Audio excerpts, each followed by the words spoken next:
A lot of young players got experience last season for the Hopkins baseball team, and that's breeding optimism for the 2018 Royals. Here's Jason Melillo with more.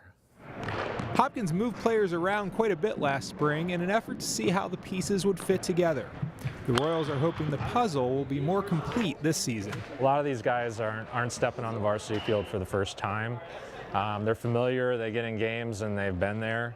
And a lot of our guys have, been plug and play, all the way through, where they're playing a lot of different positions. So we feel really good about the team we're putting out there this year. I think the biggest thing is that we trust each other, and we've obviously played together a few games, and so we know how we play and how we interact with each other, and that's really going to be nice because a lot of teams, especially like conference teams, they flip over every year, and so they sort of have to get baseball going, but then also get their sort of team chemistry going. But we already have the team chemistry part, and so we just need to focus on our fundamentals in our baseball, and then we'll be ready to go. Hopkins will be deep at pitcher, and that's crucial as the weather forces schedules to be condensed. Chris Chiriboga, Miles Halligan, and Wyatt Nelson will be three of the Royals' top hurlers. We have a really deep pen of arms this year, and even beyond those three guys, we have a couple different guys that are seniors, and then we have some guys that we think are going to plug in that are underclassmen too. So I think our cornerstone will definitely be our pitchers.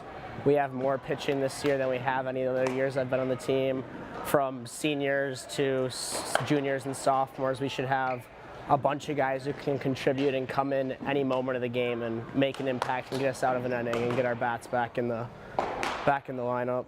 Hopkins has a new all-turf field this spring, which means the Royals should get outside before a lot of other teams. Most teams still have snow in their field, and then they have to wait for it to melt and dry and everything, but we're going to be able to get out there sooner, which means more games for us and more time to sort of get ready before we face those late conference foes. And it's just overall going to be nice to have a field that's new instead of having an old sort of run-down grass field. It's A1, it's prime, so it's going to be good. Hopkins made an exciting run in last year's section playoffs, ultimately losing in the final. And the Royals will aim to build on that run this season. Jason Melillo, CCX Sports.